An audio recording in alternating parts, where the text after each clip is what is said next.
Hey guys, I am back with another blog reading. Today's reading is called Chronic Hives and Other Gifts. And after you listen, if you enjoy this blog, I hope that you'll just hit that subscribe button so that you don't miss future blogs, as well as some upcoming Q&A sessions that I'm going to be holding the end of this week and beginning of next week. So for now, sit back and relax and enjoy about a 7-minute blog post. Chronic Hives and Other Gifts. It opens with a quote from Desmond Tutu. Once you begin to heal, what you discover will not be the new you, but the real you, the you that was there all along, born with love and joy. In 2018, I found myself in an unexpected season of chronic hives, accompanied by relentless anxiety and depression. There were moments I felt like my life as I knew it was over. I lost hope of ever returning to the me I had been for 47 years. The thoughts and stories that played in my head all day and night were filled with what I often described as gun-to-the-head terror. I was consumed by fear and hatred of my physical symptoms. My world as I knew it became really small. Ironically, that season turned out to be one of the greatest gifts of my entire life. I was given the opportunity to be still and get really curious about who I was beyond the habitual, repetitive stories that my mind created. As a lifelong perfectionist and people pleaser, it never occurred to me to question the narratives in my head. My head was where I lived. I was constantly planning, analyzing, comparing, projecting, and figuring things out. Vigilance was the name of my game. My mind was like a sonar on a submarine, continuously scanning for what might go wrong so that I could manage and control all the potential outcomes. I embodied the mantra, if it's to be, it's up to me. Thankfully, a prolonged season of hives, anxiety, and depression showed up as a brilliant course corrector. I was given an opportunity to learn how to live in the world rather than in my head. With the help of some patient and compassionate mentors, I began an excavation, an unlearning of old patterns and beliefs. I began to understand that all experience is filtered through my mind, that I don't experience the world as it is. I experience the world as I am, through a lifetime of unquestioned beliefs and filters.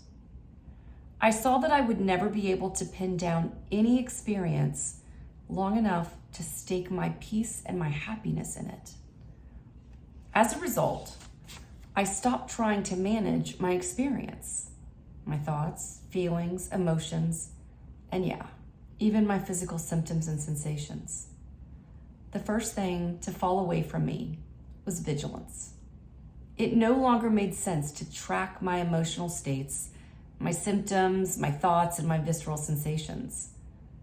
My attempt to manage those things was the source of my suffering the whole time. There was a palpable physiological shift in the midst of that initial surrender. I found myself relaxing in the natural momentum of life. Instead of putting my faith in my mind's interpretation of each moment, I began to see that there was something beyond the intellect's grasp that was more stable and trustworthy. Then something interesting happened. I had moments of suddenly realizing I felt joyful again. There were moments of unexpected peace and even bliss. And then moments, weeks, and even months with no hives at all. In the absence of my attempt to control life, I was being lived effortlessly. I realized how long I had been under the spell of the belief that my experience was the truth rather than my mind's clumsy interpretation of it. I had been buying into the dramatic stories of what my hives meant and what my anxiety and depression said about me. I had been confusing my bodily sensations of overwhelm, urgency, and fear as evidence that my mind's stories were real and true. When I felt overwhelmed about an upcoming event, I assumed the awful visceral sensations that accompanied the story were saying, yeah, this story's true. You must do everything in your power to get control of this situation. You must avoid the overwhelming thing at all costs. And then, thank God, I woke up from that 48-year-old misbelief. I realized that the uncomfortable sensations of overwhelm and urgency are never, ever an indication of the truth of my mind's stories. They are never pointing to anything happening outside of me. They are only and ever pointing me back to the truth of who I am. They're saying, hey, you are identifying with a grossly inaccurate, me-centered, dramatic version of reality. Come home.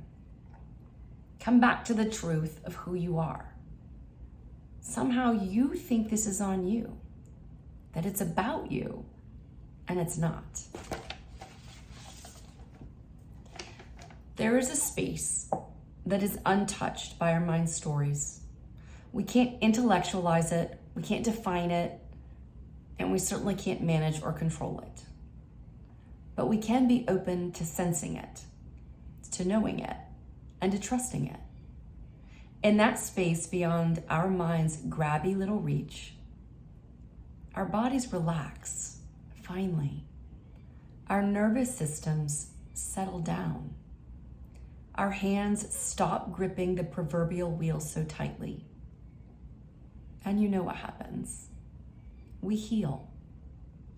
It took a brilliant season of hives, depression, and wicked anxiety to wake me up to that ineffable space beyond my mind's narratives. In the discomfort, I discovered that there is far less for me to do, figure out, or manage than I once believed. Now that I understand what the discomfort is, it's welcome. It can arise anytime because I am beautifully held in it. I hope you enjoyed this vlog. If you did, hit subscribe, and I look forward to sharing future vlogs with you as well. Thanks, everyone.